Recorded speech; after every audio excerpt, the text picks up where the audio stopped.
stories, the big milestones,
in terms of what you think might come out of this, obviously we don't know the details yet. It's difficult to verify the actual facts at this point independently. But when we get incidents like this, does it spur more difficult? Go ahead. On with that. There. Both, because footballers are role models. Yeah. Okay. Yeah, no. Welcome to the Tampa Bay Breakfast Club. This is Qiana. And I'm your brother John. And this program is being brought to you as part of the New Image Project, Community Development and Training Center. See that? See that. And we'd like to thank y'all for tuning in and helping us to redefine what school, because smart is the new gangsta. Baby. And if you don't know, now you know. Now you know. It's hump day. Good morning, Charlie. So Charlie done hopped on both ways. Oh, yeah. Facebook and YouTube. Oh, we appreciate it. We definitely appreciate you sharing, tagging, liking, and all of the things that you do. Also, we want to let y'all know that the Tampa Bay Breakfast Club is an independently produced program. The views, opinions, and statements expressed by the host, guests, or callers are their own and do not necessarily reflect the views, positions, policies of Carefest Radio, 99 Jams, ownership, management, affiliates, sponsors, or partners. Yeah, whatever you did, that worked out. That worked out for you? That worked out real good. Not for me, but go ahead. Keep on talking. Yeah, that's all right. All right, so we thank y'all for tapping in, tuning in again. Go ahead and tag a friend. This will be a great time for you to tag somebody. Tag them, tell them to get in, get on up, get out that bed. You remember get out that bed? Get out that bed. Get out the bed. Yeah. Get out that bed. the wake up calls on What radio station was that that? was WRXB. Yes. Yeah, that was WRXB. Get out that bed. What that say said. From She- Puerto Rico. From Puerto Rico. So funny story is I was looking for a flight to go to Puerto Rico yesterday. Okay. Me and my cousin Keisha was talking and we was like, we just gonna go to Puerto Rico. So I've just put in some random dates. I found a round trip ticket for $160. To Puerto Rico. Yes, so we might if I'm gone on the weekend. You in Puerto Rico. Yes, Puerto Rico. that's the plan. Okay, well, go with it. Run it. Mm-hmm. Run the play. Run the play. I've never been to Puerto Rico. I know Brother Donnie spent a lot of time in Puerto Rico. I've been to Puerto Rico once. Okay. And I think it owes me a redo. And you know, Brother Donnie is multilingual, right? Right. And his wife is light skinned. Yes. Light skin. Light-skinned. And so he told me a story about how when they were in Puerto Rico, Mm-hmm. how everybody would come up to her thinking that she was the native, Right. know how to speak the language, and she can't. And he the big dog, Dog. you know what I mean? Chocolate brother. But he fluent in Spanish. And that's his stomping grounds. He loved yeah, Puerto Rico. Yeah. So it's interesting how stereotypes really work. Oh, sis said his round, her round was 120. Okay. No, I done found some good round trip tickets. Like you just kind of got to play with it, Okay. and you can find some good. I think the time that I went, like the ticket was like $100 each way. I mean, round trip tickets. I don't know how long. Maybe 2017. I do know how long because that was Savior's Day in Detroit. No, I will hop on a plane. Yeah. I used to, but not so much anymore. I understand why. Yeah, right. I do. So sad news for some and news, just regular news for other people. Jesse Jackson passed away. Yeah. So Jesse Jackson, I'm gonna read it, but I'm about to say for people who don't know who Jesse Jackson is. Jesse Jackson was an American civil rights leader, Baptist minister, a political figure, and he was born October 8, 1941 in Greenville, South Carolina. He became active in the civil rights movement in the 60s. He worked with Dr. King and the Southern Christian Leadership Conference, and he was also present in Memphis on the April 4th, 1968, when Dr. King was assassinated. There's a famous picture with him on the balcony, and Jesse Jackson's in that picture. As far as his organizational leadership, he founded Operational Push, that was People United to Save Humanity. He founded that in 1971. And then he later formed the Rainbow Push Coalition, focusing on civil rights, economic empowerment, education, and political participation. I remember hearing about Jesse Jackson when he ran for president. He ran for the Democratic nomination for president in 1984 and 1988, and he became the first African-American candidate to mount a competitive national presidential campaign. In 1988, he won several state primaries and caucuses and received millions of votes, placing second in the Democratic primary. So yeah, later in life, they said he was diagnosed with Parkinson's disease, and in subsequent years, he started reducing his public appearances, but he remained associated with the Rainbow Push Coalition. I'm reading the comment. What they say there? Got MLK shot. I did see that. I remember hearing that too. I heard that. So I don't. Yeah. I hate to go down the theory like that rabbit hole, like to go through that conspiracy theory. I don't know. Yeah. Uh, Here's something that I didn't know.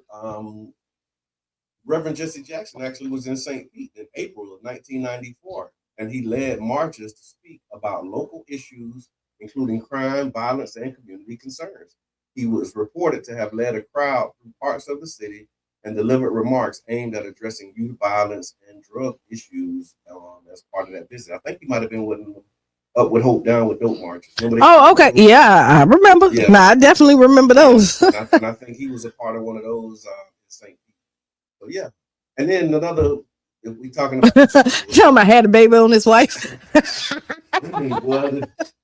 Lord have mercy. This is it. So Lord good people have mercy. sometimes do bad things, Lord right? have mercy, yeah. Lord have mercy. He said talk ish about the Obama. I mean, listen, Yeah. we're gonna. Yeah. And I think he was the one who advocated for the African American, like out of going from black to African American. Yeah. I saw that too. Yeah, I ain't really. You know what? I'm finna tell you. Yeah. You can't please us. I always say that. Like, they ain't gonna forget when you mess up. Oh no. Oh, they're gonna remember when you mess up. Now forget all the good you did. We used to say, you don't talk bad about the dead. That was the thing I remember growing up. They used to say. So, Remember that? so are you supposed to lie? I mean, you ain't got nothing nice to say So I'm going to tell you, I was at a funeral. about the dead. Yeah. Okay. I was at a funeral. I'm not going to say who funeral is it. Okay. And then everybody got up and was talking at this funeral. Okay. And I'm like, who are they talking about? I remember I went to a funeral that was right. And I'm like, I don't know that person. yeah, right. That was the version of that person. Right. But I've known that person all my life. And I'm like, I never that knew that person. Yeah, I don't think you're supposed to do that. But I didn't get up there and say, "Oh no, I didn't remember that person." Yeah, you know. No, I had so I went to one of my cousins, and I think my wife was with me too. And so one of my cousins passed away, and then his cousin got up. He was like, "Y'all need to stop lying. That boy was bad." And everybody just bust out and went laughing in the church because he was telling the truth. But I think you need. He was like, that boy was bad. I think and you started telling stories about how bad he was, and everybody knew, like, yeah, you're right. But I think there's a way how it's the way that you do it. Yeah. There should be some honesty. Don't be up there talking about, oh, they're a perfect angel. Yeah. They never did no wrong. I don't know what we gonna do. Yeah. And no, I'm not with that. Do not listen. Yeah. Tell the truth. Like if you didn't like me, so here, when I pass away, if you didn't like me, don't come to my funeral. Okay. Right. But tell the truth. What she say? You went to my daddy's funeral. Miko, it wasn't your daddy's funeral. Not that one, right? Not that one, yeah. but yeah, so you got Jesse Jackson passed away, R.I.P. Jesse Jackson. Again, I'm sure he did some good for some people. And we was about to cancel Michael Jordan. Oh, yeah, Michael Jordan almost got canceled. Almost, yeah, he was getting ice out of the little boys, yeah. But they had it looking like some Epstein stuff. Yeah, they was ready to cancel Mike. Yeah, they was trying to go in on Mike. Horrible. And they still is. They're like, I ain't see no ice drop. But the boy's shirt was soaking wet. Yeah, he was. Yeah. And then it actually do make sense when you look at it, like he was trying to, and then wipe the so. Yeah, wow. Yeah, you're right. They was about to cancel Mike. All right, so I got a would you rather. Okay, go ahead. Would you rather? And it's right off the internet. So would you rather do 2 years probation or 20 days in jail? Listen. So check it out. There was a woman in Detroit. Let me see. A Detroit woman named Debria Trinette Williams. She went viral after rejecting 2 years probation and choosing to serve 20 days in jail instead. Instead of going to jail, she decided that she was going. Instead of going to probation, she was going to take the time. And so they said her case stemmed from a crash that resulted in a third-degree felony charge. In court, she told the judge that she would rather do the jail time and move forward with her life than spend 2 years under supervision and strict conditions. There was a clip of her decision that quickly spread online, and it sparked an intense debate. So many were shocked, since probation is often seen as an easier option, but others pointed out that probation can come with strict rules, travel restrictions, mandatory check-ins, drug testing, and the risk of jail time, even for a minor offense. And so her choice ignited a wider conversation about freedom, control, and whether a short sentence can sometimes feel less burdensome than long-term oversight. So again, what would you choose? 2 years on papers or 20 days? I'm going 20 days in jail for this one. Okay. And just thinking about it, 20 days in jail, they gotta buy back some days. So you're not gonna do the full 20 days in there, right? Okay. So you're gonna get out and then you're done with it. Okay. Now, if I'm looking at a lot of time and I'm going to prison, probation me. Okay, but yeah, because 20 days is 3 weeks. And then time served, you do that. Like you might be in there a good 8.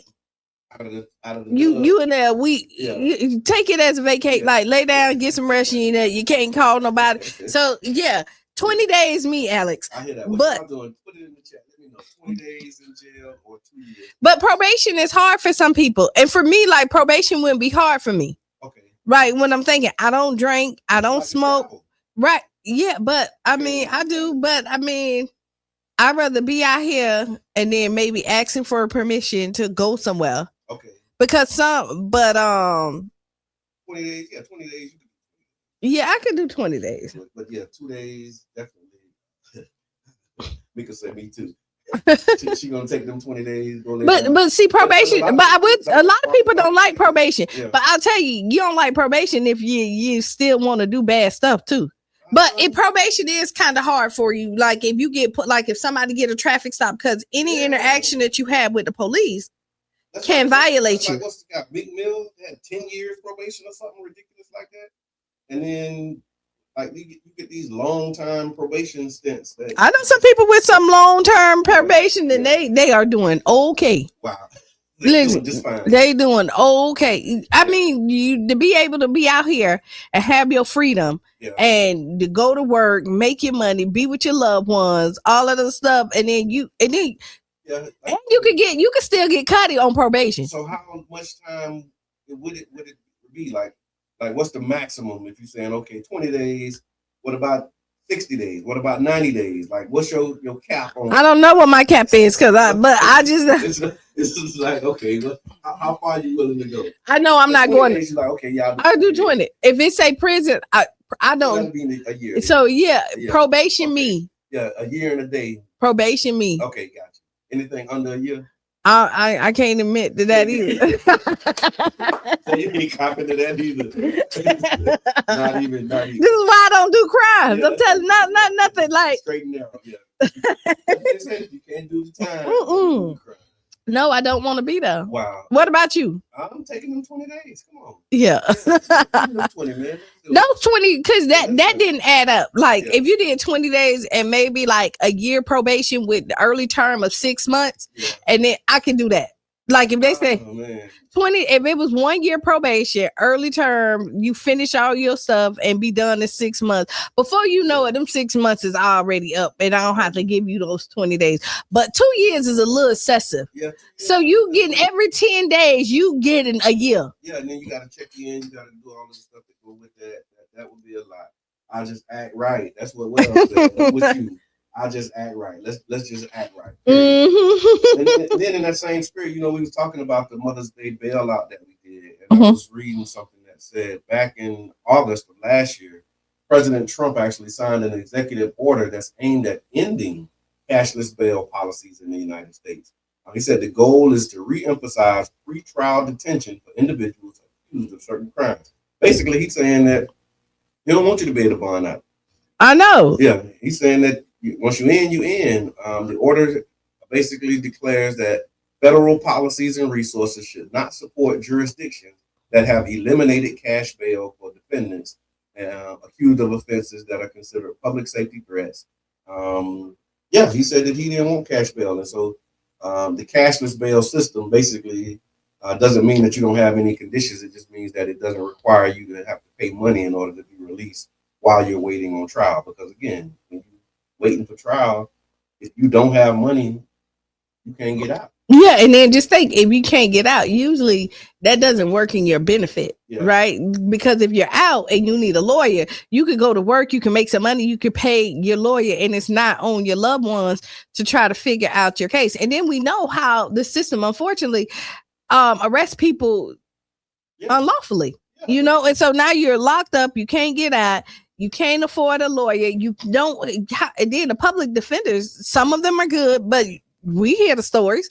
They had a story, it was a documentary about Khalif Browder in New York. I think Jay-Z might have published this documentary, but he was in jail waiting for trial for like 2.5, maybe 3 years before he even went to trial because he couldn't afford to bond out. And then what he experienced in jail, he ended up getting out and killing himself afterwards because of the traumatic experience. Right, because he's not that person. Yeah, but he could. I mean, he just was, couldn't afford to bond out, and because he didn't have the cash to bail out, he had to stay in jail. So it's ups and downs. But let us know what y'all think. Do y'all think that the federal government should influence local bail policies by tying them to funding? What you think?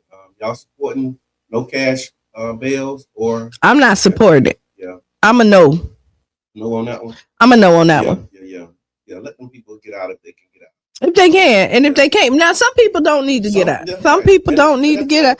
But the people who can't get out, they set their bonds very high. Yeah. So that, because when we went to court for example, the guy had like $300,000. It started at $500,000, and they couldn't bond him out. And then so they dropped it down like 100,000. He never got out throughout the trial. He lost the trial too, but he should have. Yeah, wow. And that's the other part of it. They said so it doesn't mean that you don't have any conditions. It just means that the court's gonna require you to pay money to get out while you're waiting on trial. Instead, the judges assess the risk of flight or your danger, and they can set conditions like check-ins, ankle monitors, or house arrest. Reform advocates say that cashless bail helps address inequities where poor defendants can't afford the money to bail out, and they end up stuck in jail strictly because of their income. And so that's what it's intended to address. Again, if you don't have the money, you might be, they say you're innocent until proven guilty, but if you can't afford to pay, then you can't get out. Yeah. I was on that one. Haven't seen how they implemented it yet, but it is something that's actually in the works. Also, St. Peter's being a utility company. We might have talked about it a little bit. We did. But they said the city has officially began the process of hiring a consultant to conduct a feasibility study on whether or not the city should replace its service provider, Duke Energy, with a city-owned utility. The city has released a request for proposal to find firms to do the study. So it's coming first. This actually is at a time where its current 30-year franchise agreement with Duke Energy is set to expire in August of this year. And residents, business owners, and some city leaders have raised concerns about rising electric bills, reliability, transparency, and local control of the power grid. Some of the things that the study will look at, the study is expected to evaluate several key questions. First, there's the financial feasibility, which would answer the question, would a city-owned utility cost more or less, is what they want to ask. Like, would it cost more for us to do it or less, than what Duke is doing? Technical and operational requirements. Could the city actually run a state grid, be a part of this? Legal and regulatory issues. So what laws or rules would need to be required in order for the city to do it? And then renewable energy options. Whether a city utility could actually operate with 100% clean energy, which is the goal. And that's something that they'll be looking at as part of this. So let's say you got the study, the 30 years is coming up. Can we just not do an exclusive deal with them and then have like Tico, some other companies come in? Because right now they got exclusive rights to just, and I don't know why we did that. Like, I don't, what is the benefits of doing an exclusive deal? We don't get any benefits. Yeah. Only person that gets the benefit is the person who got the contract. So what did they, I just want to know, what did they sell you on to say that we're going to be the only one? The only one. The only ones, not that like, okay, if you're the only one, we're gonna make sure that you're always 10% under our normal way. Like, what was it? Because like it don't really make no sense. Like franchise, that was one of the questions too. Shout out to Councilman Corey Jr. He was asking the question, what are they doing with the money from the franchise? Because they do get, $1 million a year for the franchise. Mm-hmm. You know what that entails and how much they get. For that as well. So again, keep your eyes open for that one. What y'all think? Did the city do the electric grid or leave it alone? I think they should explore it, and why that, but I don't like to rush into anything, right? It's just messing us all up. Take your time, but I do think once the 30 years up, I think we should be entertaining other companies to come in and let them do that. Like you can say, but we're not doing exclusively with you. And while we don't have this exclusive deal, we have some other people that come in, and while we're building our own infrastructure so that we can supply our city with it. And so now we don't feel like we're rushed, and then we don't mess up. You have something that in the middle of this going on, so everybody still have it. We're not stuck with Duke. You can get somebody else, and then we can build ours while all of this is going on. That would be my idea. Yeah, and they've been going hard. Duke has actually launched a campaign where they actually knocking on doors to try and get people to not support it. Was a Don't come on my door. No. But they have. No. But no, don't come to my door. Calling, knocking on doors. Don't do it. Ads with them, like saying, "Hey, the city's trying to take over our business. Don't let them do it." Right. No, let them do it. Y'all ain't no good. And then they So what y'all think? Okay, would you rather have a little electric city control, Mhm. even if it means city debt or responsibility was the question too, because the city might have to pay debt. To pay, it'll be a lot of transition. that's what I'm thinking. You let other people come in, and then the debt we can kind of eat that up. Like we don't have to assume that automatically. You know, we already we were $8 million in deficit as a city right now, but then we're gonna originally be 2 million. So we gotta figure out 2 million to make up to come home because we get seen from. Okay, That's what I'm doing. I'm just. I don't know if that's 16 with the general fund or if that go to a different. What pot did the money come out of? Sure. But yeah, you're right. We was down 18, we got 16 people, so we still gotta find that. That's simple math. That's simple math. I mean, we don't have to make it real hard.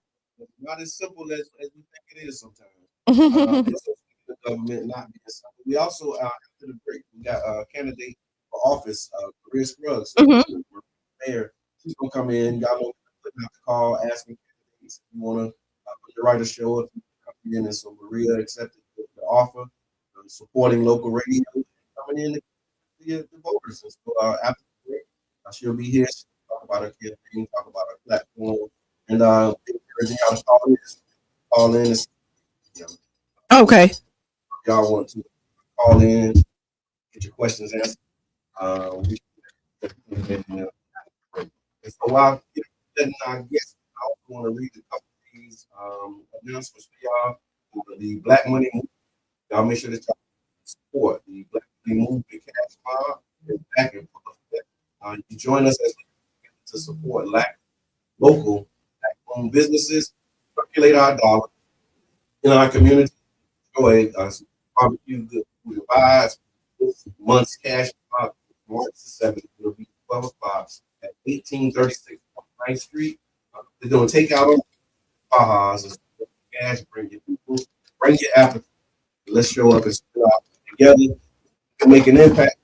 Most again, Black Money Morning, Black Money Movement.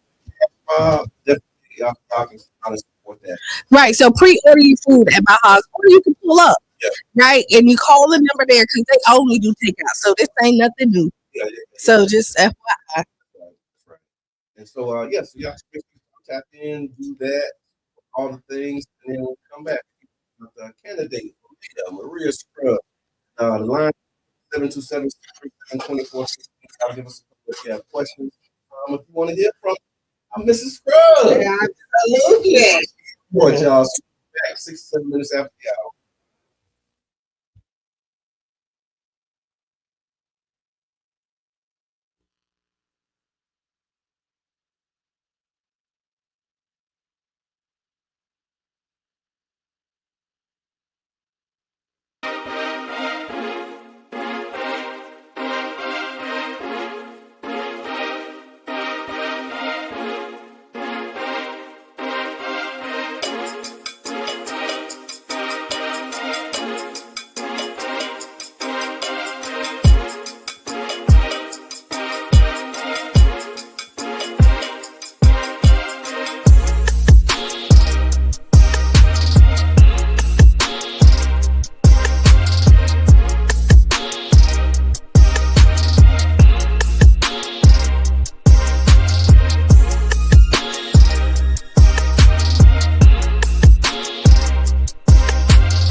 interim bureau because a year ago I confronted some Doge employees and asked their names if they had the proper required training.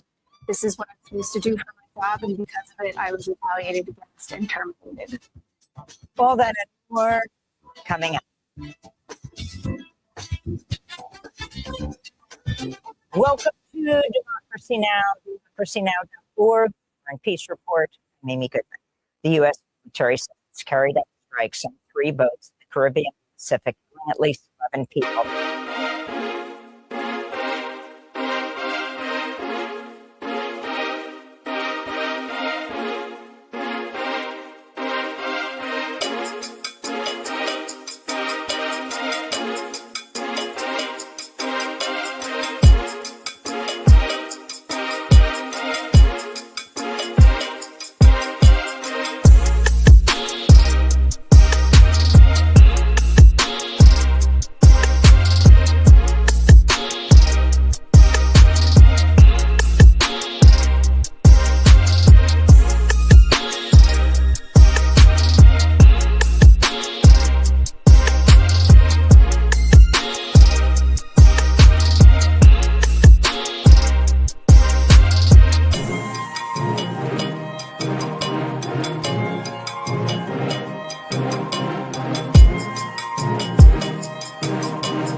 following news of law.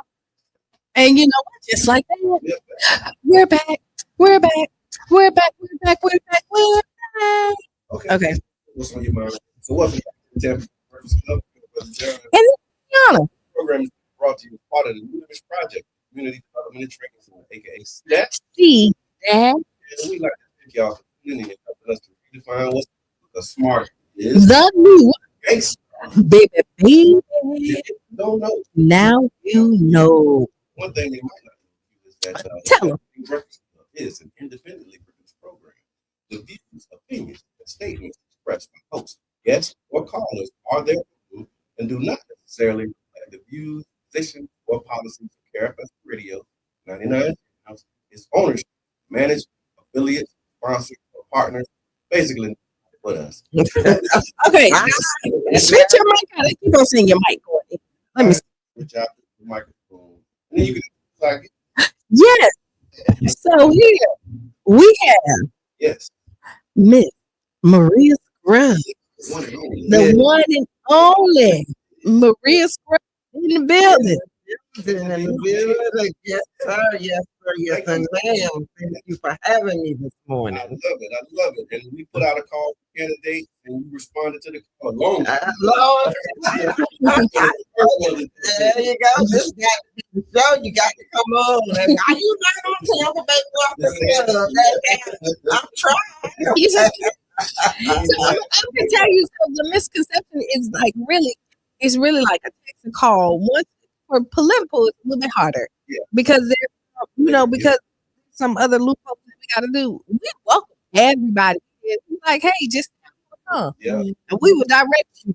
Absolutely. We got beautiful pieces in the radio that you got to go through some protocols. Yes. And that's why we heard what we had to read the thing at the top. Because we got in trouble. We wasn't reading that thing at the top. No. Disclaimers. And then people was trying to call the principal on us and all this other stuff. So I guess we might, Don't let them just say that. We just talking to other people. What you mean? yeah. Go to that. You the race. Wow. Jumped in early. One of the That's first it. ones. Was The first. Yes. Yes. prompted that to like not, because I see it like people waiting and they're Mhm. declaring, but not. Like, what made you want to just like go ahead and? Well, after receiving several calls about the possibility of either running for the District 6 seat or the mayor's seat, Mhm. to be honest, my focus was on retirement. Okay. I felt that I had given as much as I could give, and that it was probably time for me to call it quits, definitely at Orange County. Okay. And what would go along with that was potentially my community service, even though very useful and energetic. Yeah. And after a couple of conversations, I said, okay, well, let me pray about it. Mhm. And in that process, what came to me is I needed to talk to people. Mhm. So I had two focus groups, one men, one group of women, and the consensus was you need to do the mayor's thing. You got all of what it takes. And so from there, I went into prayer. And I said, what will happen if it is intended for me? God will lay out what I need to do in order to run. As you know, this is a time commitment. It's a people commitment and a big money commitment. And the only thing that was not there on August 1st was the money. Okay. And God said, don't worry about that now. I'll give you the people that you need to help this on the road. And August 1st, I was at City Hall calling. Love that, because that's one of the things we talk about. Just if you've done any community organizing 101, you got organized people and organized money. There you go. There you go. Organized money that organizes and There you go. people. You can That was good. absolutely. And then for those who don't know, just kind of your background. I mean, you got an extensive resume that qualifies for this run. So maybe share a little bit about yourself. Sure. You may not.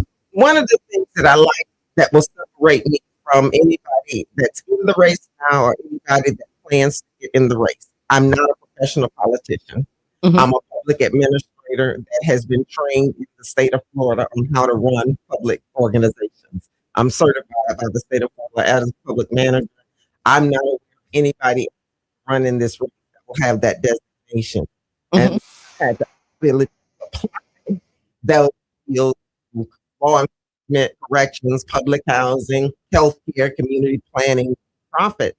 And I believe that is one of the things that will set me apart from any professional politician that will get in this race. Professional politicians do two things. They run to get elected and reelected, and they raise a lot of money. They are professional politicians. What do you mean? Yes, they're necessarily administrators. They've not necessarily had jobs where they've had to manage people, processes, systems, and technology. And in the 20th century, as we know, your biggest asset in the workforce are your people. Right. And I believe that has probably been one of the biggest disconnects for this current administration, is a disconnect from not only the people that work for him, but from the people that he serves. And an understanding is that we serve. Yes. We're not kings and queens. Wow. That comes with titles and authority. We actually work for the people.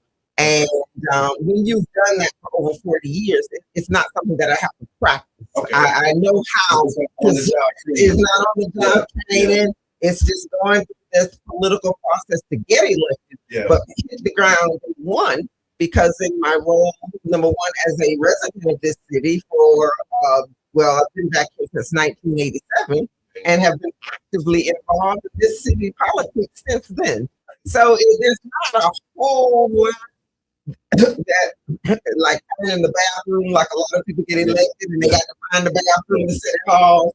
I think I can hit the ground running, and the beauty of it is I'm there present. It's not a position that I believe that I can work from home to accomplish. It's one that requires engagement. And when you have almost 4,000 employees, you have to be very strategic on how you engage those people. And that's what I think sets me apart. Okay, just hold on 1 second. I'm Facebook people. I'm gonna log us out and log us back in and see if that said it, because they're talking about the sound. They say the sound is horrible. Oh, okay. Yeah, it is really, and there's nothing on my end that I'm showing. So you know how like sometimes you just gotta kind of really start.